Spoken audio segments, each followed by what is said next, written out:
This is a '06 Lexus GS300, and I was trying to figure out the headrest here because when I was taking the seat out of the car, I didn't understand how the headrest went up and down. I've never realized what happens is it's electric and it has two cables on it. When you slide the seat forward, it lowers, and when you slide the seat back, it raises.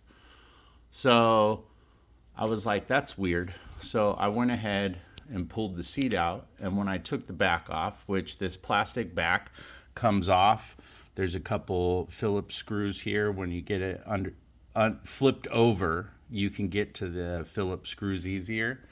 And then I wanted to take the headrest out because we're doing the upholstery on it. So the headrest has pins right here that you pull out.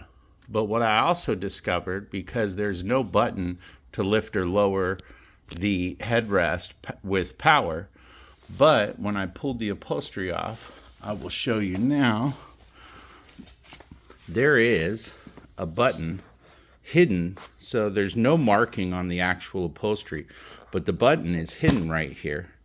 And when you push this button, it goes up and down, and I need two hands to do this. So let's see if I can push the button. So when you push the button, you can lift and lower it,